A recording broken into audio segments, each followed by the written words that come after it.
सतीश उर्फ खोक्या भोसलेला 6 दिवसांची पोलीस कोठडी सुनावण्यात आलेली आहे। बीडमधील तरुणाला अमानुष मारहाण आणि प्राण्यांची शिकार या प्रकरणात त्याला अटक झाली। दुसरीकडे वन विभागाने पाडलेल्या खोक्याच्या घराची अज्ञातांकडून जाळपोळ करण्यात आली। खोक्याचं घर अज्ञातांनी पेटवलं, खोक्याची रवानगी कोठडी। खोक्या भोसलेला न्यायालयानं 7 दिवसांची पोलीस कोठडी सुनावली। प्रयागराजमध्ये अटक केलेल्या खोक्या भोसलेला काल पोलिसांनी महाराष्ट्रामध्ये आणलं। आज सकाळी खोक्याला वैद्यकीय चाचणीसाठी शिरूर कासारमधल्या शासकीय रुग्णालयामध्ये नेण्यात आलं। त्यानंतर त्याला कोर्टासमोर हजर करण्यात आलं। हा जो गुन्हा दाखल झाला आहे हा खोटा गुन्हा आहे। खोक्या सतीश भोसले हा त्या स्पॉटला त्या दिवशी नव्हताच। सतीश भोसले हे शिरूरमध्ये होते आणि त्यांना फोन आल्याच्या नंतर जे काही ढाकणे पितापुत्र आहेत यांना जखमी झाल्याच्या नंतर या ढाकणे पितापुत्राला ढाकणे हॉस्पिटलला दवाखान्यात ॲडमिट केलेलं आहे।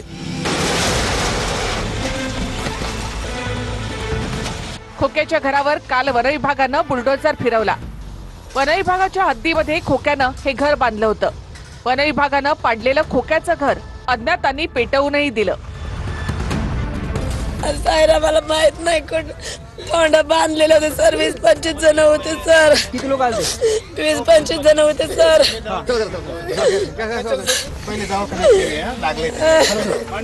चौकशी जी चालू होती सतीशवरती तर मग ते आम्हाला मान्य होतं सर कायदेशीर, पण हे घरदार पाडलेत आणि हे बुलडोजरनी घरं पाडले। घरं पाडल्यानंतर मुलींवरती, लहान मुलीवरती अन्याय झाला।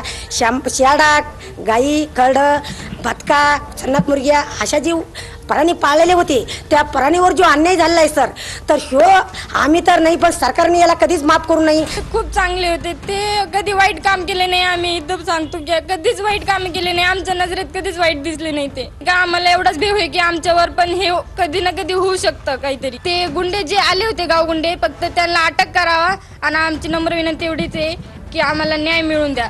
एक राजीनामा घेतला म्हणून एवढे राग, पण ज्यांनी केलंय त्यांच्या घरावर मोर्चे घेऊन जा ना। या गरिबांचा बळी देऊन काय होणार? यांचा बळी कशासाठी? त्या बदल्यासाठी। त्याच्यामुळे उघड उघड आहे, महाराष्ट्राला कळतंय हे कोण करतंय। आता वंजारा समाज जो आहे त्यांना सुद्धा हे बरं वाटलं नाही। त्यांना सुद्धा हे हळहळ व्यक्त होती की यार ठीक आहे एक माणूस आहे पण त्याच्यामुळे कुटुंबाला त्रास, हे कुणाला बरं वाटत? मानवता म्हणून कुणाला बरं वाटत? हे राजकीय केलं जातंय आणि त्याच्यामध्ये गरिबांचा बळी गेला। 15 ते 20 जणांनी यावेळी मारहाण केल्याचा दावा खोक्याच्या कुटुंबियांनी केलाय। खोक्याच्या अटकेचं सर्वांनी स्वागत केलंय, मात्र त्याचं घर जाणं चुकीचं असल्याचं अंजली दमानी यांनी म्हटलंय। सतीश भोसलेच्या घरावर, एका घरावर बुलडोझर चालवला गेला आणि दुसरं घर जाळून टाकण्यात आलं। ते बघून मला अक्षरशः डोळ्यात पाणी आलं की त्यांनी चुका प्रचंड केल्यात, गुन्हे केल्यात, त्याची त्याला शिक्षा द्या। पण घरच्यांनी काय वाईट केलं? त्याच्या बायकोनी, मुलांनी, त्यांचं काय त्याच्यात हे आहे? त्याचं हे जे बुलडोज केलं मला बिलकुल आवडलं नाहीये, बिलकुल म्हणजे बिलकुल नाही। आउट ऑफ कोर्ट सजा देणं ही नवीन जी पद्धत सुरू झाली आहे ही महाराष्ट्राला घातक आहे।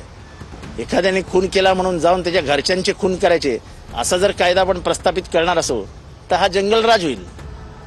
त्याच्या बहिणींचा काय दोष? त्याने गुन्हा केलाय, त्याला सजा कोर्ट देईल।